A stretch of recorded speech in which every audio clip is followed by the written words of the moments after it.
Bismillahirrahmanirrahim. Assalamualaikum warahmatullahi wabarakatuh. Alhamdulillahilladzi anzala sakinata fi qulubil mu'minin liyazdadu imanan ma'a imanihim. Asyhadu an la ilaha illallah wa asyhadu anna Muhammadar Rasulullah. Allahumma shalli ala sayyidina Muhammad wa ala sayyidina Muhammad.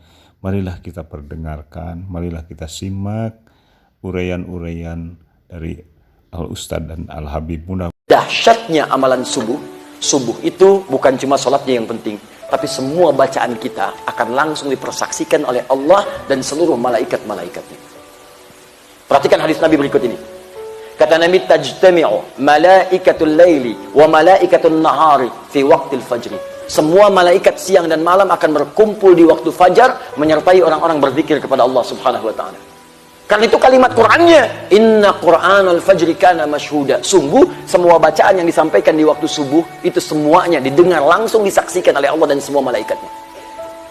Karena itu ketika ada orang berdoa, bukan sekedar doa di waktu subuh. Di sampingnya banyak malaikat mengaminkan. Ya Allah berikan si fulan A, ya Allah rukunkan kami, ya Allah anugerahkan kelancaran pekerjaan. Malaikat menyampaikan amin, kabulkan ya Allah, amin, kabulkan ya Allah.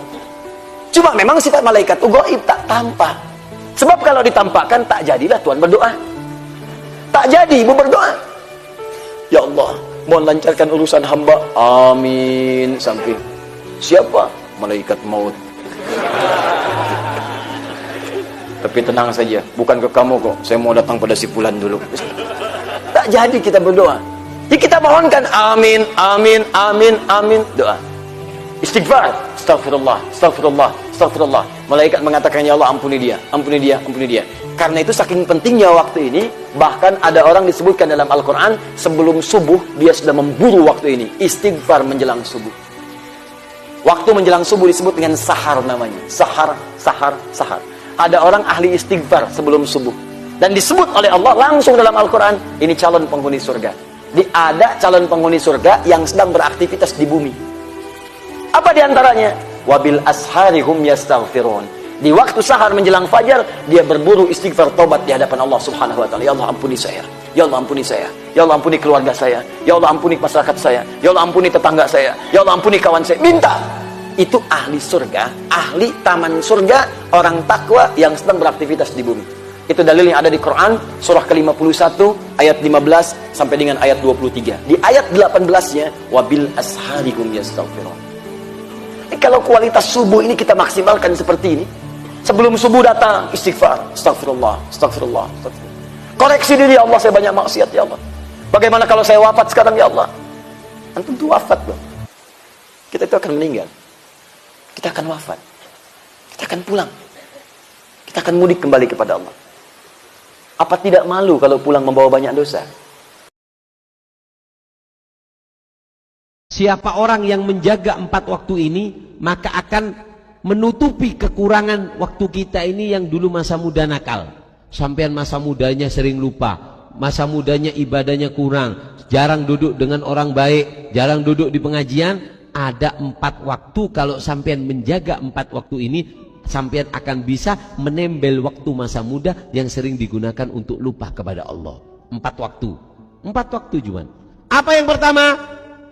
Bainal maghrib dan isya. Antara maghrib dan isya. Ini waktu yang sangat istimewa. Maghrib, isya. 1 jam cuma. HP apa matikan semua.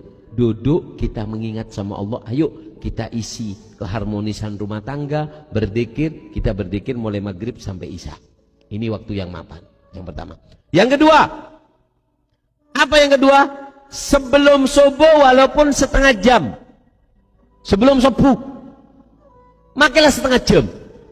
Kalau sampean bisa megang waktu ini bu, sampean bisa menutup masa mudanya sampai yang dulu hura-hura lupa sama Allah, sia-sia, bisa nutup dengan waktu kedua ini. Apa? Sebelum subuh walaupun setengah jam. Yang ketiga. Apa yang ketiga?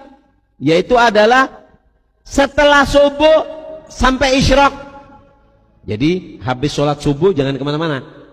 Di musolanya zikir, baca Quran, baca apa yang bisa dibaca sudah. Sampai kapan? Sampai isyraq. Jam berapa isyraq itu? Kira-kira jam 6 itu sudah isyraq sudah. Jam 6 atau setengah 6 ya.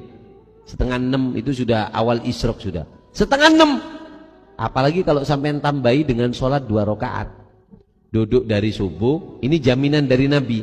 Siapa orang yang sholat subuh, duduk kemudian sampai isyrok. Nah, sama ulama dikasih kelonggaran, Beb, kalau dari subuh Beb sampai setengah 6 saya duduk Beb, siapa sih posapo Beb, siapa sih ata anak laki ala aku. Kata ulama, ndak apa-apa dipisah dengan kegiatan. Jadi habis sholat subuh sampai tetap masak, yang penting jangan lupa lisannya berzikir. Sallallahu alaihi Muhammad, Allahumma shalli ala Muhammad, ya Allah, ya Allah, ya Allah. Sapuan Allah, Allah, Allah, Allah, Allah. Nangale pese inna lillah. Allahumma shalli ala Muhammad. Diisi dengan zikir sampai setengah 6. Setengah 6 sampai sholat 2 rakaat. Maka apa kata Nabi? Siapa orang yang setelah subuh duduk di musolanya, kemudian sampai setengah 6 itu, kemudian dia sholat 2 rakaat, niat usolli sunnatal isyrok, maka kata Rasulullah, orang itu seperti orang yang haji, diterima, diterima, diterima. Nabi yang tanda tangan. Jadi walaupun nanti ada orang di hari kiamat nggak pernah berangkat haji, tapi pahala hajinya banyak. Kenapa? Karena dia suka habis subuh duduk sampai isyrok, kemudian apa? Kemudian dia sholat 2 rakaat.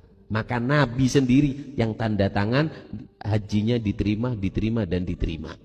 Kata ulama, boleh, seharusnya yang bagus habis sholat subuh duduk sampai setengah 6. Karena sampean banyak kegiatan, kata ulama, nggak apa-apa. Yang penting jangan putus zikirnya.